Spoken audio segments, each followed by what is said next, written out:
अगर आपने पिछले फाइनेंशियल ईयर में क्रिप्टो करेंसी में इन्वेस्ट किया और क्रिप्टो करेंसी से पैसे कमाए हैं तो आप कौन सी आईटीआर भरेंगे, क्या आप ये जानते हैं? हर जरिए से कमाई के लिए एक अलग आईटीआर का फॉर्म बनाया गया है और वैसे ही क्रिप्टो करेंसी यानी कि वर्चुअल डिजिटल एसेट से जो लोग पैसे कमाते हैं उनके लिए एक सेपरेट फॉर्म है। आपको ये भी जानना जरूरी है कि अगर आप क्रिप्टो करेंसी से या वीडीए वर्चुअल डिजिटल एसेट से पैसे कमाते हैं लेकिन उसको अपनी आईटीआर इनकम टैक्स रिटर्न में शो नहीं करते हैं और आपको प्रॉफिट हुआ होता है तो आप आगे चल के बहुत बड़ी मुसीबत में पड़ सकते हैं, क्योंकि इनकम टैक्स डिपार्टमेंट आपके पैन से जुड़ी हुई सारी जानकारी के ऊपर ऑलरेडी नजर बनाए हुए है। तो आपको जितना भी प्रॉफिट हो रहा है वो ऑलरेडी इनकम टैक्स डिपार्टमेंट को पता है, इसलिए अपनी आईटीआर के अंदर किसी भी तरीके के मुनाफे को टैक्स बचाने के लिए ना छुपाएं।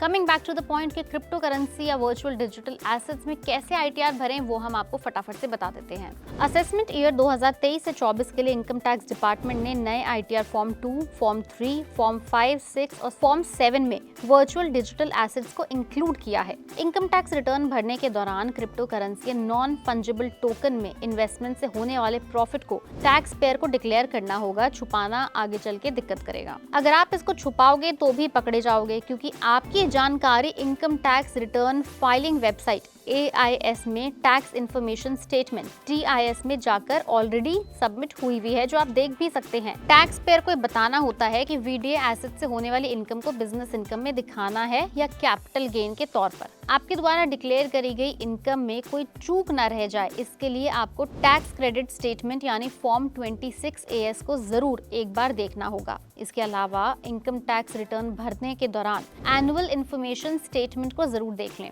194 AS के तहत टैक्स कटौती यानी TDS की पूरी जानकारी आपको मिलती है वहाँ से। फाइनेंशियल ईयर 2023 में 1 अप्रैल से वर्चुअल डिजिटल एसेट से होने वाले प्रॉफिट पर सरकार ने 30% टैक्स लगा दिया है, यानी कि क्रिप्टो करेंसी पर। साथ ही 1 जुलाई 2022 से वर्चुअल डिजिटल एसेट के हर ट्रांजैक्शन पर 1% TDS भी लगाया गया है, जिसमें ऐसे बहुत सारे इन्वेस्टर्स का पता लगाया जा सके जो क्रिप्टो करेंसी या नॉन फंजिबल टोकन में पैसे कमा रहे हैं। क्रिप्टो एंड NFT को इनकम टैक्स के सेक्शन 247A के तहत वर्चुअल डिजिटल एसेट्स के तौर पर कैटेगराइज्ड किया गया है। इसे कैलकुलेट करने के लिए सेल प्राइस से कॉस्ट प्राइस को माइनस करना होता है। क्रिप्टो टैक्स उन सभी इन्वेस्टर्स पर लागू होता है, चाहे वो पर्सनल हो या कमर्शियल हो, जो ईयर के दौरान डिजिटल एसेट्स ट्रांसफर करते हैं। क्रिप्टो की माइनिंग पर भी 30% टैक्स का रेट है। वहीं क्रिप्टो को रिलेटिव्स को अगर आप गिफ्ट करना चाहते हैं तो आपको टैक्स एग्जेम्पशन मिल सकता है। हालांकि किसी और से 50,000 रुपए से ज्यादा के क्रिप्टो गिफ्ट मिलने पर टैक्स लागू होगा। टैक्स रेट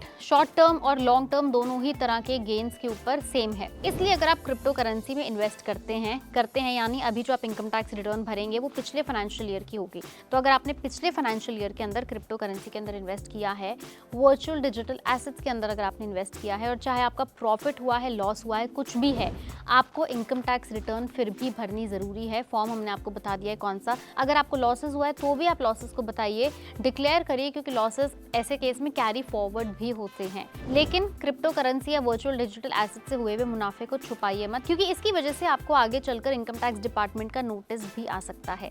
अगर आपको इनकम टैक्स रिटर्न भरने की या क्रिप्टो करेंसी की और भी कोई जानकारी चाहिए तो उसके लिए आप हमें सब्सक्राइब कर सकते हैं पैसा लाइव को। अगर आपको वीडियो पसंद आई इसे लाइक करें, शेयर करें। कोई भी डाउट हो तो नीचे कमेंट सेक्शन में लिख के जरूर बताएं।